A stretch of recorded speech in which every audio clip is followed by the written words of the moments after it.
Salutations, citizens of Macaque, if you can hear us right now at all, that is. You're listening to Radio Skyline, your place to keep pace with everything in town and beyond. Joining me from her own home is Myra. Hello, Myra. And wow, I thought things were bad before, but everything got a whole lot worse. And yet the worst is probably yet to come. I mean, we've got petty things and big things. What do we got? There's the pandemic, and some kind of giant hornet infestation, and Mount Krakatoa was erupting, and there's 20 men dead, and a fist fight at the border of China and India. And not only have there been riots going on, but there was some accordion band going up and down the streets, playing some kind of zydeco thing between firework explosions. And the rioting has calmed down a lot, but the fireworks are every night, and the zydeco guy is every day. Well, is the zydeco guy any good at least? I mean, is he good? The guy's amazing. Like, I love this guy. I get excited when I hear him coming. Like he's the ice cream man or something. Man. Oh, right, and the cops left town. Yeah. Yeah, crazy new strategy. Well, interesting is a word for it. It's like, are they leaving for our safety, or are they trying to, prove... Well, you don't like your Brussels sprouts? Well, how about you try a dish without them? Yeah.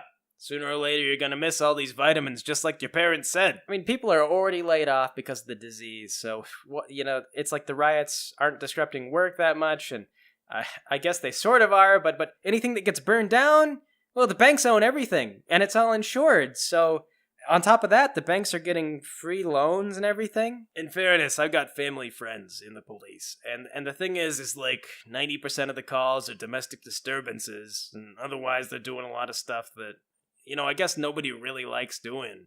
Arresting the homeless for sleeping in the park, speeding tickets, and people are acting like this is some amazing experiment.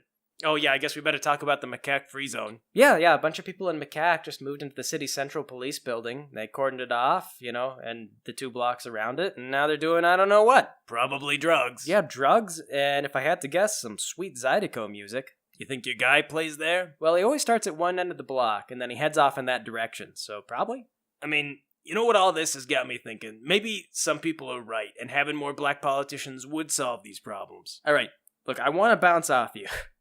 But you kind of handed me a bomb here. I want to address you seriously, but if I make a single wrong move here, it's gonna blow up. I mean, you remember that Gefferlick water park incident, right? When some senator's kid got killed by a dangerous water slide because it turns out there's no regulations in our state on water slides and they don't have to be safe. Yeah, I remember. They advertised with us. Well, you didn't want to say it in mixed company, but I think a lot of people were glad that it was a politician's kid that died because it meant that everything was going to be addressed right away, and no one was going to look the other way. I mean... Yeah, okay, sure. They might have addressed it anyway, but these days we just don't know, right?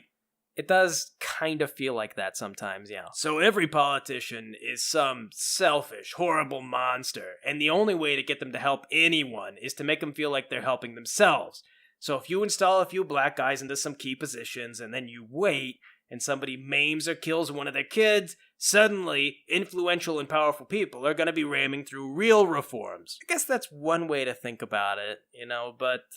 No, I think it's the only way to view politics. You are never voting for a guy who is trying to help you. You're voting for a man who's going to help himself. And you hope that by chance, his benefits become your benefits. And that's why we're never going to solve big issues like affordable health care or affordable education, because politicians are rich and unaffected by those things. And not only that, the pay gate benefits them in some ways.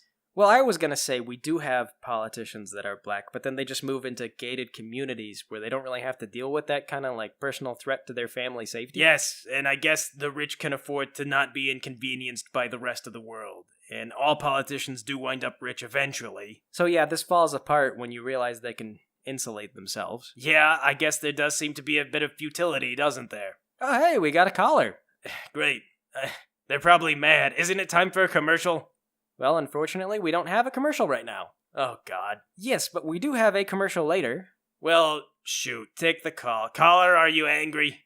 Hey, caller, you're on the air with Radio Skyline. Yo, this is Zydeco Mike. Zydeco Mike? Like from the streets, the guy outside my apartment? Yeah, I guess you could say Zydeco Mike from the streets. I like that. Dude, I love your music. Well, thanks. I'm a big fan, too. I listen to your show. Well, man, you guys can really play. I'm glad you called in. Thanks. You mind if I do a little self-promotion? Well, sure. I mean, normally we charge, but we're not doing any paid advertising now, so feel free to take a free slot. All right, don't mind if I do. My band's called the Buck a Pound, and we actually play gigs all around the downtown area. Concerts, jazz lounges, that type of thing. But when we don't have anything going on, sometimes we strap on some marching gear and we just hit the streets. Well, that's really cool. I would actually pay to see you guys. To be honest, I don't even get out much at the best of times, but I would go to a bar and I'd sit in a dark corner alone, being antisocial just to listen to you. Well, hey, as long as you enjoy it, I won't judge. Although, don't forget to tip the band. Yeah, I guess you judge if I don't tip the band. Yeah, we judge. So I take it you guys don't have a lot of gigs right now. Yeah, it's gotten real hard for a professional musician recently, but it's always hard, You get in the arts because you love it. Is it scary playing out there with the riots? Man, a little, but mostly not. See, the thing is, I think we help people calm down and stay in a good mood. Instead of getting rowdy and looking for trouble, they hang around where we are, clap their hands, stomp their feet, and have a good time. We take requests, draw everyone's attention. Do you go up to the Macaque free zone? Sometimes, but there's a bunch of competing musicians, and it's no good trying to play over everybody, so if you're late and you're mobile like we are, it's better just to march somewhere else. You throw open a case of money and people will pay you, though, so there's crowds there, and that's not a bad way to make extra cash. Is there anything interesting going on up there you think everyone ought to know about? In practical terms, I mean, yes and no. It's all interesting. It's a big crowd and there's some entertainment, but I don't know about the long-term organization. I think it'll come down eventually. I think people are just trying to be a pain in the ass about leaving. I thought they were making demands about the police. Yeah, but not everyone's on the exact same page. There are some people who tell you it's a big deal, but personally I'm just in it for the music, so maybe I'm not one to talk. Speaking of, I gotta get back to it. All right, Mike, thanks for calling in. So I'm thinking about that thing I did earlier where I voiced my opinion on politics, and I want to just cut all that. Just cut all of it. It was stupid, and people are going to think I was trying to help. Well, the thing is, though, I always figure that it's a poverty thing. Like, if you want change, you got to be able to influence people. But to influence people, you need money for advertising and also to get through to politicians. And this is why I think it's alarming they keep saying the middle class is shrinking. Because the more it shrinks, the less able anyone's going to be able to afford politics. And I think the problems for everyone are going to just snowball. When I told you to strike my previous comments from the record, I didn't mean I wanted to go more into it. But these are the issues of the times, and they're frustrating, really, aren't they? Because we can put a thumb to so many general problems in the U.S. Healthcare, education, wage stagnation, generational poverty, which, if you ask me, is the real face of systemic racism, because that's a system that keeps an underclass where it is.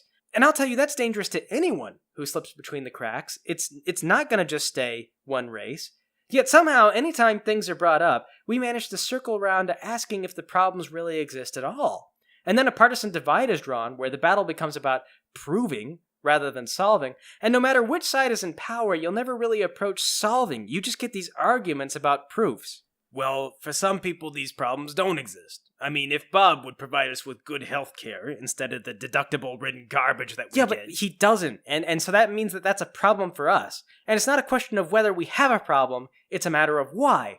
And then they've examined why, and there are suggestions on how to solve the problem. But then lobbyists step in, and they say they won't accept that solution, and we go right back to deflecting with questions of whether there even is a problem. And we're just not getting this in healthcare either. We've had race riots before, and they've examined those, and they proposed proactive solutions to solve the underlying issues, and then all those things get swept aside just for the next race riot. Yeah, well, fact is, you're not really gonna get justice from a mob or a riot.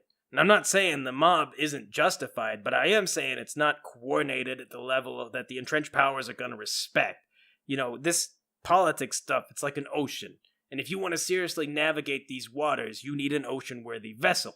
And then that vessel is going to need an ocean-worthy captain, and when a worthy man steps up, they kill him. Well, you know what I think is amazing? Here we are, you finally sharing some opinions in politics. God damn it. You've been saying we shouldn't for so long. Well, the whole dang world is making every effort to suck me into it. How do you feel about a pandemic, Myra? How do you feel about race riots? How do you feel about the government just getting stupider and stupider every day? What about mass unemployment? What do you think of those congressmen that were wearing scarves to show they care about the race riots? Well, that's the thing, isn't it? Those scarves? No, I don't think they're gonna be the thing. Shut They up, were Hugh. pretty- I mean, at the end of the day, I can have as many opinions as I feel like, but the people who really make decisions are in their own little world where this is just an election opportunity. The plan is to make things work for the brand. And it feels like I'm getting emotional about a cereal mascot because of that. I mean, it's a mascot that's gonna choose how you pay taxes and where all that money goes. No, the mascot is just a cartoon, Hugh. It's just a happy-faced idiot to represent the brand. He doesn't do anything on his own, and they keep expanding the brand, so it reaches even small communities, so that community has to fight about the value of the brand instead of fixing their own little community problems. My opinion cannot solve these people. Yes, I'm angry in a lot of ways that are difficult to articulate, and I think a lot of things could be done much better. But at the end of the day, it is important to remember that when we talk to our politicians, we are addressing Tony the goddamn Tiger. Well, we will get back to this, but first, we gotta promote someone else's brand. Yo, this is Slick Sam, and I've been hearing explosions and crowds outside and gunfire and everything, and I can draw only one conclusion. It's finally happened! The mer people are attacking! Now here at Slick Sam's, I'm preparing for the worst and taking every possible precaution to avoid being dragged from my store and laid to rest in the murky depths of the ocean. I will accept refugees, but be aware that the front door is booby-trapped. I have dug a hole beneath the welcome mat, and within that hole is a collection of sharpened fence poles that will impale any man, woman, or fish stupid enough to attack directly. So please, do not break down my front door. Instead, approach the back of my building, knock 3 times, and announce you are seeking an amazing deal on a surplus of samurai helmets and samurai swords, which I have dug up from the back room and am willing to sell at a phenomenal discount to you that you just frankly won't see from any other weapons dealer. That's right, we here at Slick Sam's never get rid of all those swords. I've been using them as decoration for the basement, but as part of humanity's last hurrah against our dangerous waterborne foes, I will gladly mess up the feng shui provided by these phenomenal collector's items. Each of these swords is fit to slice through both hip bones of a man's waist in a single swing. And since fish have hollow bones, I imagine that would be like 2 bisections of a fish man for the price of 1 sword swing. But what about your own life, you ask?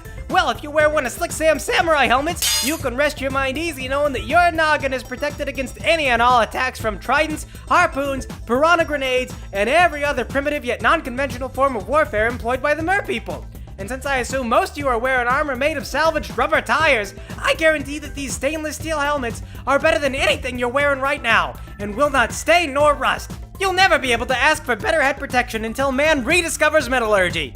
Again, that's Slick Sam's, protecting the future of humanity. Come by anytime, the bombs are keeping me awake. Slick Sam's. Poor guy, he's gonna get arrested. I hope he's not our last advertiser if they lock him up. I don't think those swords are really as good as he thinks they are. So anyway, Myra, was there anything else you wanted to add to the record regarding everything? You know I don't. My family has this Hatfield McCoy thing going on, and now that I've said anything, I've either got to burn like 20 bridges or go through the trouble of mending all of them. Either way, it's gonna be agony. Well, you know, they're not the only ones keeping tabs. I've read the police are tracking social media and keeping notes about who's been bad-mouthing the cops. Well, great. That's great. Well, did we really badmouth the cops? We didn't express our support, which in today's political climate is treated as the same thing. I mean, we didn't explicitly support anyone. We mostly just ranted angrily. Well, then we're against everyone, and everybody hates us now. Well, at least we didn't offer any good solutions. Yes, I guess that we can rest easy. The silver lining is that we didn't do anything useful, and so when we're shunned by the whole community, they won't have lost a thing. And maybe it's all for the best. But, shunned or not, it's time to end our show. Thanks for tuning in. You've been listening to Radio Skyline. Shoot for the skies.